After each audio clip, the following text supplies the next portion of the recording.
U malom mjestu Zalužju, tik uz slovensku granicu, smjestila se prava cvjetna idila. Naime, riječ je o više od 1000 sorti izvorno meksičkog cvijeća dalja ili georgina, koje je Antun Visinski, umirovljeni nastavnik voćarstva u Mariborskoj biotehničkoj školi, uzgajao i križao preko 4 desetljeća.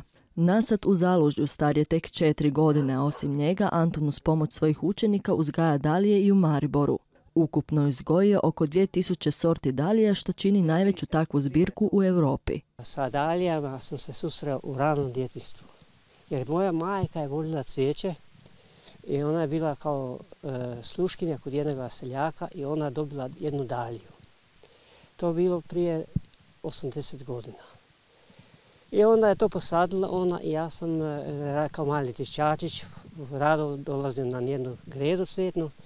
I tako sam se ja i zaljubio prvi puta u to daliju. Ljubav prema dalijama nije prestala nakon njegovog preseljenja u susjednu Sloveniju, kamo brojni stanovnici ovog kraja odlaze u potrazi za poslom. 1969. godine zaposlio sam se na biotehničkoj školi Mariboru. Dobio sam komadićak zemlje i ja kažem kao za vrt, a ja kažem vrt bez cvijeća, to je isto kao noć bez zvijezda. Ja sam se vraćao kući i sam kazao mami da mi da dio svoje dalije. I ona kaže, Tonček, daću dio, ali pod uslovima da ćeš paziti na nju. Ja sam kazao, majko, ne brini.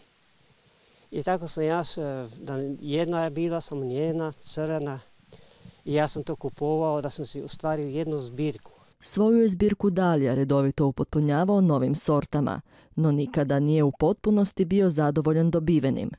Iz tog se razloga odlučio na kompleksan i zahtjevan postupak križanja dalja kako bi dobio novi oblik, veličinu i boju cvijeta. O dobivanju novih sorti dalja nije postojala stručna literatura, pa se Antun savjetovao sa stručnjacima u tom području, ali tada se nitko još nije bavio križanjem te vrste cvijeća. Uz puno truda i uloženog vremena Antun je pronašao najbolji način i usavršio postupak križanja dalija.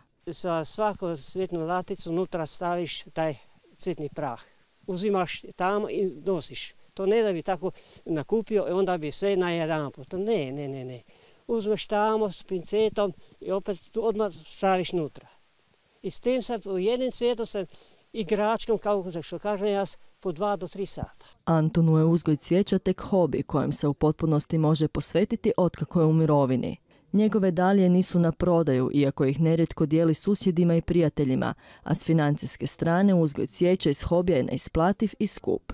Iako je Antun za svoj uzgoj dalija više puta nagrađivan, zbog preskupe registracije nije registrirao niti jednu sortu dalija. Financijski je dosta, ide tu troška, tu isto treba zaštita, mora biti sve ovo što je i gnoj i takve stvari.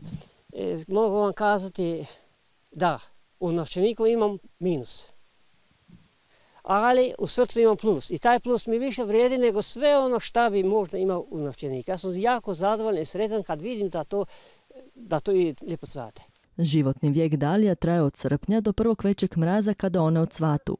Upravo je ovo Antunu najteže razdoblje jer mora pažljivo označiti svaku sortu i pripremiti joj mjesto za sljedeću godinu.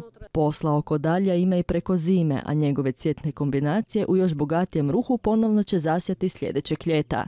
Naime, Antun ima u planu uzgojiti plavu daliju, što mu još do sada nije uspjelo.